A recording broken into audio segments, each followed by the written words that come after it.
Hey guys, Freaky Finance here. Last week we talked about Google, and this week we're going to talk about global payments, so a payment processor. We've actually seen fintech in general trade off. This is actually, in my mind, a stabler play at a relatively cheap price, and we're going to get into it. There's some things I like and dislike, but I should disclose that I do own this one, and that position's there. I've recently been adding around this $75 level. It got even cheaper for a bit, so I averaged in, actually started the position.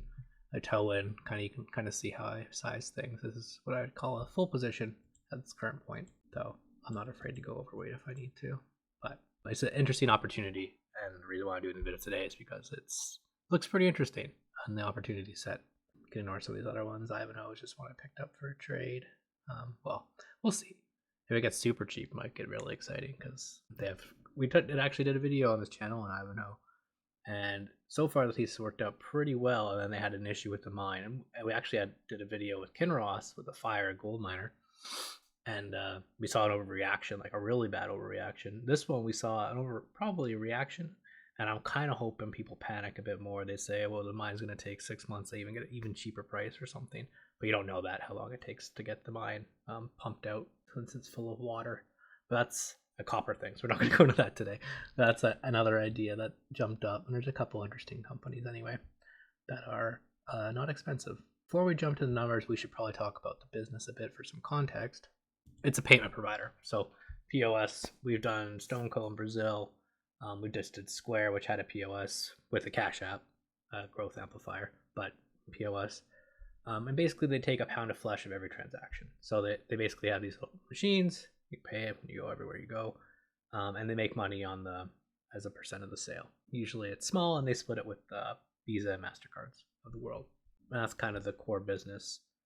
They also did do issuer business, but they just recently sold it. It's not going to close until next year, but just card issuance as well. They make money on that. Lower margin business and the core POS business. So a fairly easy business to understand. It is a competitive business, and basically what's been happening in the industry is a lot of consolidation over time. Basically scale matters, and so the bigger you are, the better the margins have been, and we've seen a lot of transactions in the industry over time and consolidation and failed consolidations, which is one of the reasons why I think we're getting the deal we're getting.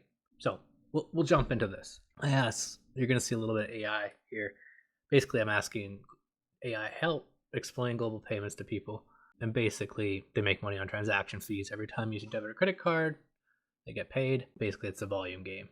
A lot of small fees add up. Now, the thing that's nice about transaction riders is that it rides inflation naturally. So if inflation gets higher or lower, they actually make more money on the revenue side because they get a pound of flesh that just goes up. And traditionally, I'd say revenues grow in inflation +3. So revenue is kind of like a slow, steady grow over time. But you're going to see the margins and the EPS growth pretty high on an adjusted basis. Anyway, they got selling, leasing terminals, software and services. So track sales, prevent fraud, run loyalty programs, stuff like that. So they do add some extra value on data analytics stuff. It's worth bringing up. In terms of the recent quarter, you can see 5% constant currency. They did. So you're going to see a lot of noise when we go through the 5-year because there's dispositions, acquisitions, and I think that's another reason why we're getting a decent price is because the market's like, I don't really know what the true run rate is of this business because it's constantly buying and selling things that have a material impact on the growth rate. But 5% constant currency ex those dispositions. You can see margin expansion, and you can see EPS up 11%.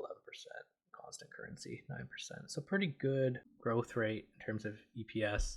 Some context in a world where the forward P's are very high, like 30 at Amazon, which I own, 30 at Microsoft, which I own, but you can see global payments at 5.5 on a forward basis, and it's growing EPS 11% in just the latest quarter. So that's kind of it's super exciting to me in the whole opportunity set. That's what I'm trying to say.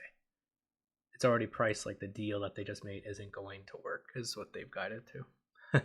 And there's a reason for the skepticism, and we're going to go into that as well. But anyway, I want to point that out. In terms of the guide, it's pretty strong. You can see they're guiding to decent revenue growth with low double digits EPS growth, which is nice for a 5x5 forward number on an adjusted basis, which we'll talk about. And the guide for medium long term, they actually increased the guide after acquiring WorldPay when it closes next year. I think they're going to see more margin expansion and higher EPS growth rate, and then more free cash flow. So kind of interesting. And we're going to kind of go into the give and takes of the transaction a bit. We kind of already talked about the business. They have merchant. You're going to see this when we go through the numbers. You're going to see merchant solutions being the main driver. Shore Solutions, and then the business and consumer solutions. Now, what they've done is basically sold this business, then they sold this business recently, hasn't closed yet, and now they're going to basically be a merchant solutions business. So they've basically simplified the business model, and this one in particular was a lower, not only was it a lower grower, it was also a lower margin business. However, it was more defensive. So this one's going to ride the economy. So as things get bad, people are going to spend less. The volume game, you're going to see the scale come back down. And in a deflationary environment to also be poor. So that's worth pointing out here. So basically they've decided to go more higher growth in the future. And the market actually penalized it in terms of a PE ratio. And that's one of the reasons why the guide is accelerating because of the acquisition, is because it is a higher margin, higher growing business. So that's something to point out. In terms of the historical trend, you can see the adjusted EPS go from 6 to 8 to 9 to 10 to almost $12, which is really nice. Very linear, steady growth. Now this is on an adjusted basis, and the main thing that they're adding back, you're going to see differences between GAAP and adjusted. The main thing they're adding back is the amortization of intangibles, which is very big for this company. That's another reason why I think it might be cheaper than normal. Well, even though it's kind of been embedded in the model for some time, is that there's a pretty big gap, and that generally, I remember doing Walgreens a long time ago. One of the reasons why the multiple never really got better, I mean, the business was always struggling, but I believe the earnings quality was very poor. And this is an indication, if there's a big gap, that the earnings quality can be poor, or at least the adjusted EPS may not be reflecting the true value of the business. Now, it's interesting because on one hand, the amortization of the intangibles is a lot really from just them overpaying for acquisitions and then basically depreciating it out over time. And they're adding it back here, that part of the cost. So it's kind of, I don't know how I feel about it, but it's worth bringing up because you're going to notice the GAAP numbers being lower than the adjusted EPS. But in terms of since they've always been adjusting the EPS, the change, the positivity over time, you can see the business about double what it used to be, regardless of the treatment you use. And then the forward basic, it's even better, right? So you're talking about almost $12 in EPS, almost $13.50, and then $14.8. So pretty strong, right? Double-digit EPS growth. They have a history of double-digit adjusted EPS growth. Kind of worth bringing up. I mean, forward PE at 5.8. It's not exactly demanding much for double-digit EPS growth. However, basically, I was like, well, it's probably because of market anticipation of sharply declining earnings, but is not being indicated by the guide right now. Then the EV to EBITDA multiple also coming from 25 to 7, which is nice. And I do think this is the main reason why increased perceived complexity of risk following the major M&A activities, mainly the world pay. That was when it broke from 100 to even like dumb cheap. And you can see here, so the EPS has doubled from 2019, where it used to be over $100. Now we're at $75, but again, the business is twice as good as it used to be back then in terms of adjusted EPS number. And on a GAAP, it's probably even better than that. So it's just at a very interesting price for what the company is currently generating. One of the things that you're going to see when we go through the numbers, which we're going to jump to in a second, is the CFO, cash from operations, has been relatively strong, and they're basically making a lot of acquisitions. So along as well as share buybacks and dividends. So you're going to see that, like where the cash is going. In terms of the deal, I guess we'll jump to the numbers, then we'll talk about the recent stuff. All right, so here's the last 4 years, and you can see revenue over time growing nicely. The main one you want to look at is this one, because this is the one that's going to be going forward. You can see they trimmed off this business, the consumer B&CS business, divested in Q2 2023. You can see that this business is growing, but it's also a lot slower, and this is the one that I recently sold that was more defensive. And then you have the higher margin business, which is just the payment provider, with all the other stuff, value-added service that I'm overlooking and cavalier about. But you can see the gross profit also following the revenue. The gross margin dollars is actually favorable, like the increase in margin, because the higher margin business is outgrowing the other ones, which is likely to continue given they just decided to go basically all in on merchant solutions. In my mind, make the business model even easier to understand, but so far the market doesn't like it. SG&A, you are seeing not as much scale as I would have hoped. You're kind of seeing the scale on the GMM line. So, and there is constantly restructuring and integration costs in here as an ongoing item. So they do also add that back to adjusted, but there's a lot of restructuring and integration because they're constantly buying and selling businesses, which makes it hard. You can see here impairment, and you see another integration. We're going to have another one in 2026. So it makes it hard to know what the true run rate growth of the business is. But in terms of operating income, you can see 1.3 billion. Now it's at 2.3 billion. So the business is far superior to what it was in 2021, while we're getting a much better price. And that's reflected here when the share price going from 150 to 75. So you have a business that's about double, and you have a share price that's about cut in half or more. Technically, it depends when you bought it. So very exciting.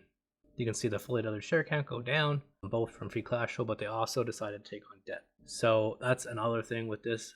Other companies that we've done so far, especially like Amazon, even Square, Google, I mean, those are immaculate balance sheets. Pinterest, right? Airbnb, they're all immaculate balance sheets. Uber, right? This one is not immaculate. It's not like there's a glaring problem because the cash flow is so high, but there is debt there, right? 16.7 billion, and they only have 2.5 billion in CCE. And this debt is increasing with the WorldPay acquisition as well. So the market's also worried probably about the debt load for a bit until they pay it off or get it back down to a more normal level. So you're probably getting a discount because of that as well at this current point in time. But overall, in terms of the net income, the price that we're getting and the balance sheet, I'm not too worried about it. You can see the cash flow, 2.8 billion, but you can constantly see acquisitions here like trumping, not always, but often, like 2023 trumps the free cash flow generation. They're making some big acquisitions, and this last one was very huge for the company and for the industry. And you can see the share buybacks pretty high. I got rid of this one, but there's some here too. And then the dividends, very steady, so it's a slow paying dividend, but the main reward has been this fully diluted share count, right? So the company's gone from a value of 44 billion to 18 billion, but again, the company's about twice as good as it used to be. What else is there?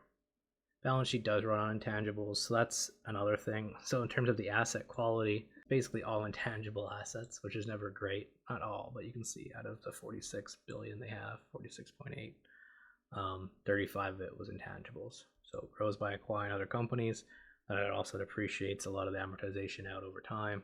That's worth bringing up. And then in terms of the gap, you can see 3.2 to 6.3 and 8.1 to 11. And this trend's gone from 6 to 11, right, if you go back to 2019. So we're getting a P that's compressed from 18 down to 6.5 on a forward basis at 5.8. So it's not exactly asking for much to work for this trade. It's just the market's basically saying, show me.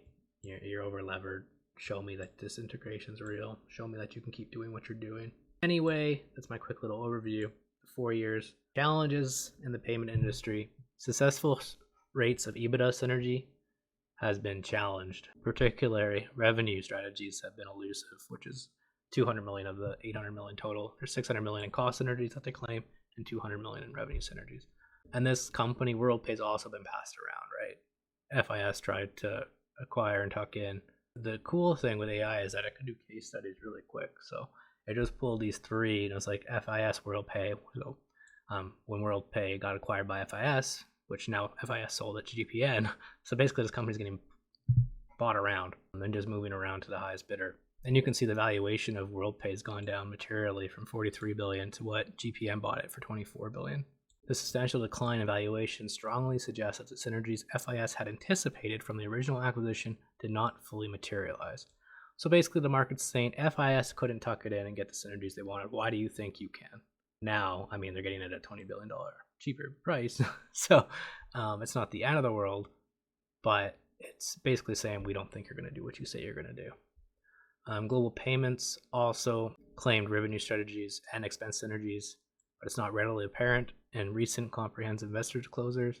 So basically investors are questioning the true extent and success relative to the ambitious initial guidance. Basically the market's saying we don't really believe you because all the recent deals haven't generated the synergies you guys think exist, which is kind of funny. These guys keep saying all these synergies exist and they never show up. So, or they show up materially less than what they think. So that's the market's kind of anticipating this trend to continue. And that's what you'd assume with such a low valuation. And there's another one where there's synergies for this Pfizer and First Data, and then they're never fully realized. Kind of interesting. So you can see difficulty integrating, acquiring, issuing, complexity of large scale merger, integrating two large players. So basically the larger the businesses, the harder they are to integrate is what the trend would be. Now they do think a lot of their synergies will come from the scale game, which has technically been true, but has never been as good as they guide to when the acquisition happens. It's almost like they lie to the market, say this is what we're going to do, and now the market's finally figured out that they're lying to us, and now we're just going to say that these synergies won't happen. That's kind of what's being priced in my mind. Like, don't get me wrong, if they say these synergies and they write down the synergies, the market will probably go down even more, but it's not exactly expecting much with a PE at 5.8, right? With double-digit EPS growth. So, but you can kind of see why we're getting a deal. At least it kind of explains like why are people selling it to me down here. One of the things that's nice in the latest quarter, it is a fairly stable business as long as the economy just keeps trucking. It doesn't have to do good, it just has to keep trucking. Like grow at 2% with inflation at 3%, and you're going to get your 5% growth, and you're going to see scale just like you always have. So it is a pretty nice business that way. Though it is competitive, there's a lot of POS providers, there's more tech in the industry. It is, in my mind, it's very commoditized, and it's already very frictionless. So there is that kind of risk as well. But in terms of the Q1 data and what they're seeing in Q2 so far, it looks like very consistent. They didn't change their guidance. And this is that one of the analysts trying to say, we don't think you're going to do what you're going to say you're going to do, or trying to say that. Anyway, he basically said, well, if we had to close in 60 days from now, I'd be scared about it. But we have a year, so he thinks that will give us some extra time to get the synergies planned.